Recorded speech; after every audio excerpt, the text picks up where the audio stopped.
Bueno, José María Oqueán, ya lo saben, he dicho, catedrático de Economía Aplicada en la Universidad Pablo de Olavide.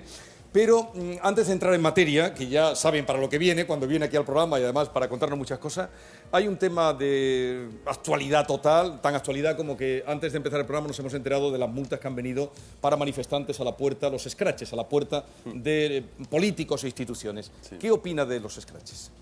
Bueno, yo creo que una sociedad lo que tiene es que estar siempre pendiente de la gente más débil, ¿no?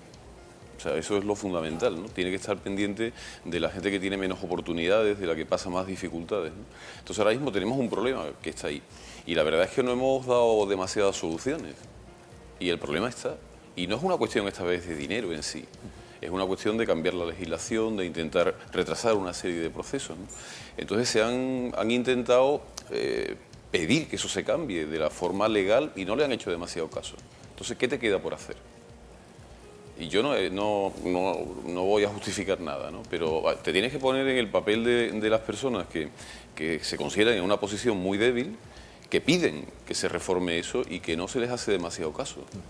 Pues dejamos la pregunta en el aire. ¿Qué te queda por hacer?, dice José María Oqueán. Hemos salido a la calle para preguntarle a los andaluces qué piensan sobre el futuro de nuestras pensiones. Que la jubilación sea a los 67 años es un poquito alargar la agonía, ¿no?, de lo que estamos viviendo. Yo que tengo 47 me quedarían 20. Eso está ya, ¿eh? A partir de los 65 a los 67 hay personas que tienen condiciones físicas aceptables y otras que no, que están bastante peor físicamente. Tendría que ser una cosa voluntaria. Una persona que esté en la obra, que sea pintor, que sea como soy yo, soy cocinero, eso es mucha edad ya, eso es demasiado. Me parece muy bien que la amplíen a los 67 años. Sí, porque una persona es joven, a los 65 años es muy joven y yo creo que la experiencia es un grado. Lo veo muy mal, porque una cosa que se amplíe la esperanza de vida y otra cosa que nos quiten a nosotros lo que es la esperanza de disfrutar. Y nos la están quitando. Al final no vamos a poder dejar de trabajar nunca. Vamos a siempre trabajar, no vamos a tener nunca derecho a descansar. Un hombre con 67 años yo creo que ya está harto de trabajar. Entonces yo prefiero que se jubile a los 65, a los 63 y que le dé paso a la juventud. No lo he calculado, pero he pensado simplemente si tendremos pensiones. No la cantidad, sino si realmente tendremos pensiones. Con 35 años cotizados, jubilarte con 60 años ya va bien. Aparte de que tenemos que darle sitio a la gente joven. O sea, hoy en día lo que se pretende es que los mayores trabajemos y la gente joven el paro. Ahora los hijos viven de los abuelos y viven de los padres. Nosotros vamos a tener que vivir, si podemos, de nuestros hijos. Nosotros vamos a tener que vivir, si podemos, de nuestros hijos.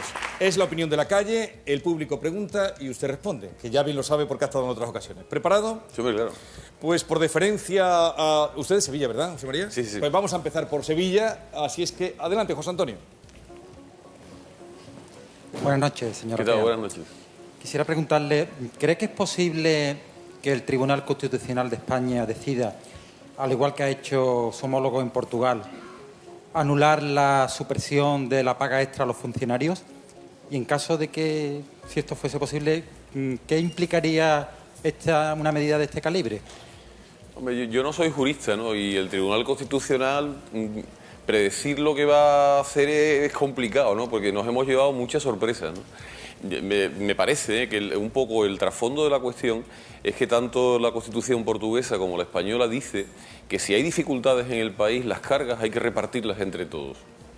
Y aquí, claro, se ha señalado a un estamento y se ha tomado una medida en concreto contra un grupo de la sociedad. Entonces yo creo que ahí es donde puede ser la justificación legal de si es constitucional o no, ¿no? Las repercusiones son aproximadamente 5.000 millones de euros, los que el Estado ha conseguido ahorrar y con eso casi ha cumplido los objetivos de déficit. En el supuesto en que tuviera que devolverlos, pues tendría que sacar esos 5.000 millones de euros de algún sitio. Lo que sí también cabe aventurarse es que esto no va a ser una cosa de meses, porque el Tribunal Constitucional suele tardar mucho tiempo, puede pasar un año, pueden pasar 2 años. Entonces a lo mejor la situación del país, en el supuesto en que se anulara, pues sería un poco mejor y a lo mejor no es tan complicado el devolver ese dinero o hacerlo en un par de años o gestionarlo algo. Pero yo tampoco tengo una garantía clara de que eso vaya a ser o no constitucional y se han presentado un montón de recursos sobre recortes, sobre pagos sanitarios, hay un montón de recursos ahora mismo abiertos. Gracias, José Antonio. Vamos a Córdoba. A ver, Lorena, adelante. Tu pregunta para José María Oquea. Buenas noches, señor ¿Qué Oquea. tal? Buenas noches. Mi pregunta está hecha en función a una duda personal. Se habla de que España contribuiría con 1.300 millones de euros ante un posible rescate a Chipre. ¿Cómo un país con la situación económica de España puede utilizar dinero para rescatar a otros países y de dónde sale ese dinero? Yo creo que la pregunta nos viene muy bien porque cuando las cosas nos pasan decimos que nos ayuden, que nos manden dinero y tal, pero no nos preocupa de dónde los demás van a sacar el dinero para ayudarnos, ¿no? Y como ahora nosotros tenemos que ayudar a Chipre, entonces ahora nos preocupa de dónde demonios vamos a sacar los 1.300 millones. Más como estamos. Claro, entonces España no es un país rescatado. Se ha rescatado la banca, pero el país no está rescatado, con lo cual es como los demás para ayudar a quien tiene dificultades. Grecia es un país rescatado, Portugal también lo está, Irlanda, y ahora mismo se está negociando el tema de Chipre. De todas maneras, hay que entender un poco lo que son los rescates, ¿no? Porque, o sea, Chipre ha dicho, yo necesito 15.000 millones. Entonces, esos 15.000 millones, si Europa se los diera, tiene que preparar 30.000. ¿Por qué 30.000? Porque le da 15, pero si Chipre no devuelve los 15, tiene que tener otros 15 guardados para hacer frente a los impagos. Entonces, es como poner el doble. Pero tampoco lo hace así, voy a poner el dinero, sino que dice, esto va en proporción a los países. Alemania pone mucho más que España. España, por su peso de tamaño económico, es el 12% aproximadamente. Alemania pone muchísimo más que nosotros, como 5 veces más. Pero después, a la hora de poner el dinero, tampoco se pone, sino que se hace lo siguiente. Yo cojo, me voy a una cosa que se llama el mecanismo de estabilidad, y ese mecanismo de estabilidad dice, le tengo que mandar 10.000 millones a Chipre. Yo esos 10.000 millones no se los pido a los países, sino que emito unos bonos y los mercados primarios, los ahorros de la gente, las pensiones de la gente, que están guardadas en los fondos y tal, van comprando esos bonos. Y esos bonos se los mandan a Chipre. Y si Chipre no paga, los países responden. Con lo cual lo que estamos dando es como un aval de garantías, ¿de acuerdo? Claro, aquí lo que ha pasado es que Chipre decía yo quiero 15.000 millones y Alemania le ha dicho nosotros solo podemos darte 10. Los otros 5 lo tienes que sacar de donde puedas.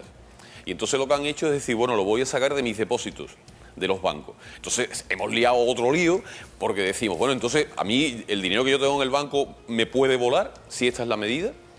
Y ahí nos hemos metido en otra historia, pero claro, en Chipre, ¿qué ocurre? Que es como un paraíso fiscal, hay un montón de rusos que tienen ahí su dinero, habían dividido el dinero en depósitos de menos de 100.000 euros, y entonces lo que han dicho inicialmente, ¿no? Y que sean por debajo de los 100.000 euros, porque estaban divididos.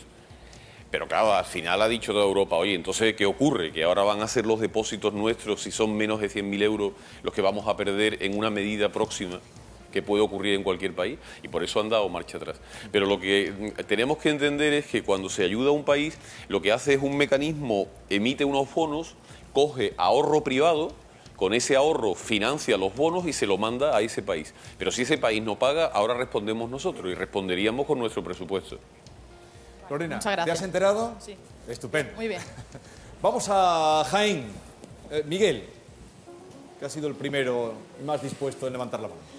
Muy buenas noches, profesor Oquea. ¿Qué tal? Buenas noches. Mi pregunta es muy concisa. Esta semana hemos visto como el presidente Rajoy ha vuelto a cambiar de opinión y ahora quiere que el Banco Central Europeo reúna competencias y se convierta como una especie de Reserva Federal Europea. Sí. Mi pregunta es, ¿qué beneficios y qué inconvenientes tendría esa posible concentración de competencias? La Reserva Federal es el Banco Central, como era el Banco de España en España, ¿no? Entonces era quien puede fabricar dinero. Hay que tener claro que detrás del dinero no hay nada, que un Banco Central puede fabricar la cantidad de dinero que quiera. No hay oro, no hay divisas, no hay nada. Yo puedo fabricar la cantidad de dinero que quiera. El problema está en que los países que se ponen a fabricar muchísimo dinero para pagar las cuentas públicas suelen ser países que terminan con una inflación muy elevada. Por ejemplo, Brasil llegó a tener un 3.500% de inflación. Un lápiz valía 100 en enero y valía 3.500. Si los salarios no suben con la inflación, yo no puedo comprar nada. Entonces, el mundo viviendo en esas hiperinflaciones son muy fuertes. Esto lo pasamos en los años 70. Ahora, como eso lo sabemos, no queremos tener mucha fabricación de dinero. Y lo que hemos hecho es decir, el Banco Central, la Reserva Federal son independientes. Pero hay una diferencia entre los americanos y nosotros. Nosotros tenemos el Banco Central Europeo, que está en Frankfurt, que es un poco el que vigila todos los bancos. La Reserva Federal hace lo mismo. Pero si en Estados Unidos hay problemas, la Reserva Federal acude a todos los bancos, mientras que aquí los bancos de cada país son de cada país todavía. Y lo que se está diciendo es, no, que todos los bancos sean del sistema financiero europeo, de forma que si uno cae, no sea el país con sus impuestos el que tiene que poner el dinero para salvar ese banco, sino que sea el Banco Central Europeo de sus fondos el que lo salve. Entonces eso es lo que se llama la unión bancaria, que es la que está pidiendo. Claro, a nosotros nos iría muy bien y a mucha gente también le iría bien, pero yo creo que la señora Merkel lo que dice es, no, primero todos estáis saneados, tenéis unos bancos que yo sepa lo que hay detrás y cuando todos estemos en orden, ahora hacemos la unión. Pero no antes, porque me puedo encontrar una serie de países, ahora se está hablando de algunos países de la Europa del Este que tengan muchas dificultades y entonces después me van a estallar cuando esté dentro del sistema. Tenemos que pensar que esta señora se presenta a elecciones en octubre y no le votamos nosotros, le votan solo los alemanes. Y son los que están pagando sus impuestos y son los que aportan más a todos los fondos que hay para prestarles a todo el mundo. Claro, esta es la Europa que tenemos, es una Europa muy asimétrica, es una Europa de poca solidaridad porque todavía pensamos a nivel de países. No estamos hablando del ámbito europeo. Entonces yo creo que ese sería un paso más a dar, de decir, vamos a ir a la unión bancaria. A España le vendría bien y yo creo que es una propuesta que deberíamos de defender, pero a ver qué hacen. Perfecto. Gracias, Miguel. Perfecto, dice Miguel. Nos hemos enterado muy bien. A ver, Almería, por aquí, María del Mar, adelante. Hola, buenas noches. ¿Qué tal? Buenas noches. ¿Quiénes podrían salir beneficiados de la reforma de las pensiones y qué sectores de población van a ser los más castigados? Beneficiados y castigados. Yo creo que beneficiados, en la medida que el sistema se ha puesto un poco más estricto, no creo que haya así nadie que vaya a salir beneficiado, ¿no? Porque hemos pasado más años, hay que cotizar más para tener las pensiones máximas.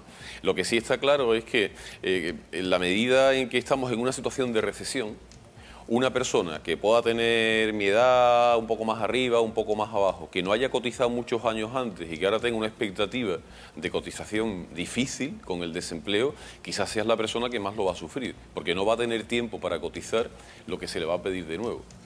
Ahora también yo en el tema de las pensiones quiero que tengamos claro una cosa, ¿no? La legislación cambia. Y si hay un momento, espero, si hay un momento en que se ve que hay una serie de personas o de grupos que están siendo afectados, la legislación cambiará porque lo ha hecho siempre. Y estamos en una situación ahora de recesión muy dura, pero que si salimos y la economía española se pone a crecer, como este es un sistema que es como una caja, ¿no? En la caja metemos dinero, la gente que está trabajando hace aportaciones, pero la caja no le guarda la aportación para cuando se jubila, sino que esa caja se la está dando al que está jubilado ahora. Entonces la cuestión está en que en esa caja siempre hay algo. La gente que está trabajando va llenando la caja y los que están jubilados van cogiendo de la caja. La cuestión es que en los últimos años, como estamos en crisis, no entra tanto en la caja y por la parte de la población la esperanza de vida ha subido. Estamos viviendo muchos años, no es lo mismo antes que una persona así media se moría a los 72, 73 años, que ahora está durando hasta los 80. Significa que son más años cobrando la pensión. ¿Qué ocurre? Hay mucha salida de la caja, no me entra tanto y yo tenía un fondo de la caja que se me estaba quedando y estoy empezando a disponer de él para mantenerlo. Entonces, el régimen, ¿qué es lo que quiere decir ahora con el cambio? Primero, la gente que estaba aquí cobrando la pensión va a estar un poquito más de tiempo aquí, pero eso va a ser gradual hasta 2017 y después vamos a intentar que estas personas estén más tiempo y quizás que se lleven un poco menos, porque le están obligando a cotizar más tiempo. ¿Vale? Profesor, en su respuesta, María del Mar, deduzco que hoy, que se ha votado la reforma de las pensiones, usted hubiera estado en contra, como toda la oposición. Es que yo intento tener una visión más global de las cosas. Es decir, no podemos analizar en el lío en el que tenemos exclusivamente las pensiones, sino tenemos que hablar de las pensiones, el déficit, el paro, la tasa de crecimiento que tengamos, las expectativas de crecimiento que tenemos. Entonces, lo que no cabe ahora mismo es coger y decir, no, a mí me da igual todo. O sea, yo tengo la economía con un déficit muy fuerte, me está costando financiarla la misma vida y entonces yo sigo gastando. Porque eso en el ámbito europeo en el que estamos no es posible. Entonces yo lo que creo que tenemos que adoptar hipótesis posibles. Es decir, milagros nos encantaría. Que si no estuviéramos en la Unión Europea podríamos estar fabricando pesetas, la peseta se habría devaluado un 40 o un 50%, empezaríamos todos otra vez con el turismo, a vender nuestros productos y tal. Ahora nadie se podría comprar un coche alemán y nadie podría ir de turismo fuera. Y ojo, los tipos de intereses que estamos pagando por nuestras hipotecas, estamos pagando el Euribor más 0,4, 0,5, 0,7, lo que estamos pagando los que hicimos las hipotecas hace tiempo, ese Euribor ahora mismo está al 0,5%. Estaría al 10% o al 15%. Y estaríamos pagando el 10% más el 0,5%. No podríamos pagar nuestras hipotecas. Si antes hemos tenido problemas de desahucio, serían masivos. Entonces, tenemos que ver todos los problemas en su conjunto. No podemos decir, no, yo estoy en contra de eso. Yo no estoy en contra. Y además hay otra cuestión, me parece evidente. Las personas ahora viven más tiempo. Y afortunadamente, por el sistema de salud que tenemos y porque nos cuidamos más, con 65, con 67 años, yo creo que yo voy a poder dar clases bien. Entonces, y otra cosa más, perdóname, Jesús, hay un montón de países que no tienen nada de esto. Todavía, no estamos hablando de 100 años atrás. Hay un montón, pero un montón de países, son millones de personas, miles de millones, que no saben lo que es una pensión, que no saben lo que es sanidad, que no saben lo que es nada. Entonces lo que tenemos es enorme y debemos estar satisfechos de eso. Si hay que hacer ajustes, hagámoslo con racionalidad. Eso sí, no se lo quitemos. Sí, lo que no queremos es perderlo, profesor. Vamos a Granada. Eva, adelante. Hola, buenas noches. Buenas noches. Vamos a ver. El sistema de pensiones ha cambiado como estamos diciendo. Sí. Una persona que tengamos unos 40 años, Sí. unos 12 años cotizados. Pero claro, al tener los 40 ahora mismo, el ámbito de trabajo no encontramos. Porque se dan subvenciones para los de 45, pero no para los de 40. ¿Qué futuro tenemos para poder lograr llegar a lo que tenemos que cotizar para poder tener una pensión? Vamos a ver, la pensión máxima, ¿vale? Una persona en España que lo cumpla todos los requisitos, lo que ahora mismo podría cobrar, ahora mismo, eso irá cambiando con el tiempo porque se van ajustando, Sí. serían unos 2.500 euros al mes. Por ahí puede estar, 2.400, 2.500, yo creo que lo que ahora se aprueba está en 2.530, por ahí, me parece. Me parece. Está bien. Entonces, ese sería lo máximo. Y lo mínimo sería, si no estás casado o no tienes al cónyuge a tu cargo, serían unas 580 euros. Y si está el cónyuge, unos 700 y pico aproximadamente. Eso sería lo mínimo, ¿vale? Pero para ese mínimo tengo que haber cotizado 15 años. Es decir, si yo no he cotizado 15 años, entonces ni siquiera tengo ese mínimo. Entonces entro en una cosa que se llama la pensión no contributiva. La pensión no contributiva me la dan si he estado cotizando algo y son unos 300 y pico de euros. Entonces, claro, ¿qué tengo que intentar? Lo que tengo que intentar es tener 15 años cotizados. Con 15 años cotizados, solo tengo derecho al 50% de lo que esté en mi nómina como mi base. Entonces, no significa que todo el mundo llegue siempre al máximo, porque cada uno tiene un sueldo. Ese sueldo tiene una base. Entonces, a partir de los 15 años, hacen una media y dicen, bueno, pues el 50% ya lo tienes. Y ahora, por cada año que vayas cotizando hasta los 38, que es ahora, hasta los 37, hasta los 38, que es ahora lo que se ha puesto, vas llegando al 100%. Entonces, los 15 años hay que conseguirlos. Nada, pues si no, autoempleo. ¿Cuántos años tienes cotizados, Eva? 12 largos, además de autónomo. Gracias. Nada, Eva. gracias. Suerte. Vamos a Málaga, por favor. Clara, adelante, tu pregunta para el profesor.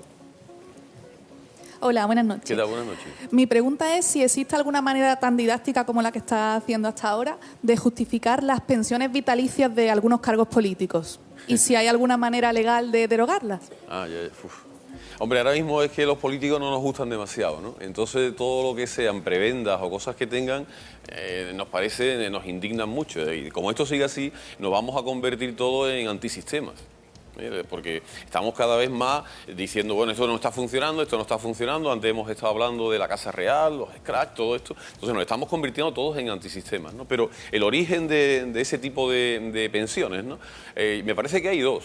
Una es la indemnizatoria, creo que se llama. La indemnizatoria es como si fuera un seguro de paro. Es decir, yo estoy de ministro, estoy de diputado y tal, y si creo que he estado 7 años, entonces durante 24 meses me están pagando el 80% del sueldo. ¿Para qué? Porque, bueno, si estaba en la política y ahora tengo otra vez que reciclarme y tal, bueno, pues me dan 2 años. Igual que a una persona que está trabajando en una empresa ha tenido 24 meses de paro. Esa sería una de ellas, ¿no? ¿Es lógica? ¿No es lógica? Bueno, en principio también hay otra garantía y es que no se me ponga, dadas las relaciones que tiene y las influencias que tiene, que en esos 2 años no me haga cosas raras. O sea que también tiene ese sentido. Tiene un sentido de mantenerse un poco alejado con un sueldo, el 80% de lo que ganaba y ya está. Y después hay otra que yo creo que va más por la pregunta, que es que Cuando estas personas se jubilan, si no llegan al salario, a la pensión esta máxima de 2.400 y han estado 7 años ocupando un cargo público, se lo complementan, para que cuando estén jubilados tengan la pensión máxima. ¿Esto es justo o no es justo? Hombre, yo supongo que con algunas personas que han dedicado su vida a la gestión y a la acción pública puede ser justo, y con otra serie de gente que estamos viendo lo que están haciendo, pues es absolutamente injusto. Pero claro, la ley no puede decir a los chorizos sí y a los otros no. ¿No? Es No, muy pero difícil. sí dice 7 años a uno, 15 a otro. Bueno, te dice que si has estado 7 años, por ejemplo, tú estabas de diputada 6 años y no tienes derecho a eso. Tienes que estar 7. Si tienes que aguantar como 2 mandatos. O sea, si yo entro en política y estoy 2 años y me voy de la política, no tengo derecho a eso. Tengo que estar 7 años. No es que sea una cotización, sino que tengo que estar un tiempo dedicado a la política, no una persona que entre y sale. Entonces no tiene derecho a esas indemnizaciones. Esa es más o menos. Sí, entran y salen poco, ya aguantan. Dice usted, a ver... Hay gente que está en la política y cotiza más de 30 y tantos años, ¿no? Vamos a ver, a Huelva. A ver, María, adelante. Muchas gracias. Buenas noches, señor Oquea. ¿Qué tal? Buenas noches. Si los datos que indican que el número de jubilaciones anticipadas ha aumentado considerablemente durante los tiempos de crisis son ciertos, entonces, ¿no sería ahora más difícil mantener el sistema de pensiones a largo plazo? ¿Y no sería también más fácil que se agotase el fondo de pensiones antes de que mi generación, la generación joven, llegase a la edad de jubilación? Bueno, el fondo de pensiones se sigue llenando con la gente que trabaja. Lo que pasa es que ahora llevamos unos años que teníamos un restito ahí, estaba abajo, estaba subiendo, y estos 2 últimos años ha ido perdiendo, ¿no? Es decir, que siempre la gente más joven, cuando le toque jubilarse, va a seguir habiendo gente que trabaje y que va a seguir llenando la caja, digamos, ¿no? También jugamos aquí con las pirámides de población. Si tienes una pirámide muy envejecida y no hay nadie joven que esté trabajando, entonces esto se complica, ¿no? Pero lo que nos está pasando ahora con las jubilaciones anticipadas, que también la normativa esta que se ha aprobado ahora las intenta impedir, o sea, exige mucho más requisitos para tener una jubilación anticipada, lo que está pasando es que como se están haciendo, porque se ha favorecido con la legislación laboral, más expedientes de regulación de empleo, en esos expedientes de regulación de empleo entran esas jubilaciones anticipadas y se están aprovechando mucho. Entonces, yo creo que será una cuestión de coyuntura, que será mientras esto dure 1 año, año y medio así, hasta que los expedientes de regulación de empleo ya terminen. O sea, desde mi punto de vista, la legislación laboral ha fomentado más el paro que la creación de empleo y yo creo que han cometido un error. Entonces, ¿usted cree que las pensiones pueden estar más o menos aseguradas a largo plazo? Yo es que creo que en las pensiones, si no lo financiamos de una manera, lo financiaremos de otra. Es decir, en España tenemos 2 cajas. Una caja es la seguridad social. Significa que todas las cotizaciones de seguridad social y todos los gastos médicos y hospitales se administran juntos. Otra caja son las pensiones. Significa que todas las cotizaciones y todas las pensiones se administran juntos. Pero si una de las 2 cajas nos va mal, pues entonces tendremos que meter recursos del IVA, recursos del impuesto de renta de persona física, generaremos otros impuestos. Es decir, esto no es un modelo que si no funciona, digamos, nos hundimos con él. Yo al menos lo entiendo así, ¿no? La cosa va cambiando y lo iremos cambiando, no tenemos que ser tan fatalistas. De acuerdo, gracias, muchas gracias. Gracias, María. Vamos a ver qué dicen las redes sociales y qué preguntan con Mar Barrera, que nos traslada las preguntas. Buenas noches, catedráticos.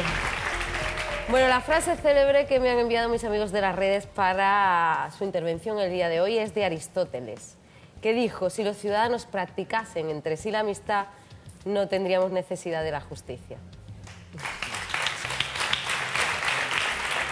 Los seguidores de Pido la Palabra en Internet coinciden en aprender mucho con sus intervenciones cada vez que viene al programa.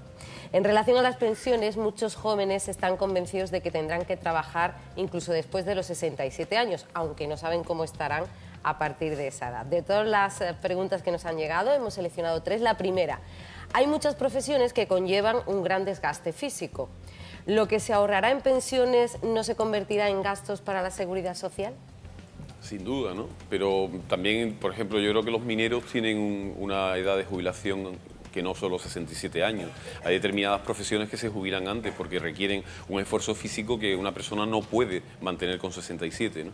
Nosotros en la universidad nos jubilamos a los 70 desde hace varios años. Tengo entendido que los jueces también, porque se considera que es un trabajo que no te requiere mucho físico, ¿no? Entonces, no sé, yo no creo que el devenir que tengamos sea a una salud peor. A lo mejor con los recortes terminamos así, pero mi impresión es que vamos a ir viviendo más años, que tenemos además un tono vital que lo mantenemos más tiempo y que además lo que estamos viendo son personas que se mantienen con una vitalidad muy alta hasta que de pronto fallecen. O sea que las enfermedades largas también me parece que las estamos acortando, por supuesto hay excepciones, ¿no? Yo creo que hemos avanzado mucho, ¿no? Y en eso hay que ser optimistas, no hay que plantearse que voy a llegar y no voy a tener fuerza para hacer nada. Y después otra cosa más, hay mucha gente que se jubila y se deprime. Hay mucha gente que no se quiere jubilar, o sea que necesita una cierta actividad, que a lo mejor tiene un trabajo que más o menos les gusta. Y hay que combinarlo todo, ¿no? Hay algunos de las personas que han salido han dicho que tienen que descansar, ¿no? O sea, yo no creo que debamos de plantear la vida para decir esto es un castigo y solamente va a ser vida cuando me jubile. Mejor dejarlo a elección. No, yo creo que es que así la vida se nos escapa, ¿no? O sea, lo que tenemos es que ser capaz de combinar el trabajo con ajustar nuestra vida y disfrutarla de ella, ¿no? Es que si no, por eso quizás no tenemos tanta felicidad, ¿no? O no tenemos tantos amigos, ¿no? Si estamos todo el día amargados, tenemos que buscar nuestros equilibrios. Lo que pasa es que en este momento es muy complicado. Segunda pregunta. Si muchos jóvenes de hoy no tenemos pensión mañana, ¿recomienda montar un negocio con vistas a la vejez? ¿Un negocio de qué tipo? O sea, que ser empresario cuando ya esté jubilado, ¿te refieres? ¿O? No, que si no vamos a acceder a un trabajo, no vamos a tener una pensión mañana, ¿recomienda? No, hombre, pero en España ahora mismo está claro, o sea, España ha perdido el 20% del tejido productivo. Y si queremos acabar con el tema del paro, vamos a dejarnos de historias. No es el sector público, ni no sé qué, ni no sé cuánto. Nos hacen falta un 20% más de empresas que generen un 20% más de empleo. Se acabó. Es así de claro.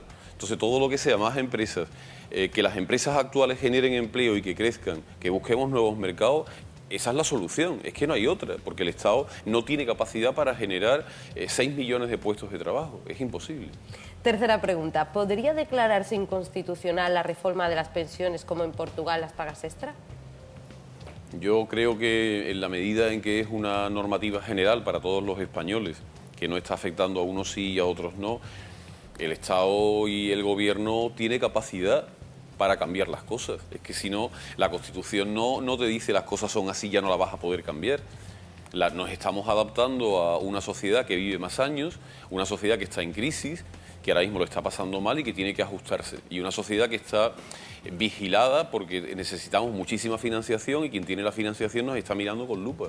Y tenemos que lanzar señales de que somos viables, de que somos sostenibles. Yo qué sé, yo no puedo plantearme en mi casa el decir, no, yo voy a seguir gastando y cuando llegue a final de año a ver qué pasa. No, si estoy viendo que no voy a llegar a final de año, tengo que empezar a ajustar ya. Bien, Gracias. para hablar de lo que es justo y no lo es, de lo que es legal y no lo es, hemos invitado esta noche, pido la palabra, a la magistrada Manuela Carmena, por favor. Hola, buenas noches. Buenas noches. Hola, buenas noches. Le presento al profesor José Hola. María Oquean. Muy interesante lo que has estado diciendo. Siempre que viene estamos en un silencio Sí, atendiendo sí. él. Muy bien. ¿Se ha sentido bien, profesor? Sí. Dígame una cosa muy breve antes de irse. ¿Qué está por encima? ¿Las necesidades de los ciudadanos o los privilegios de la banca? La necesidad de los ciudadanos, sin duda. Bueno, estamos de acuerdo. Buenas noches, profesor. Buenas noches. Gracias.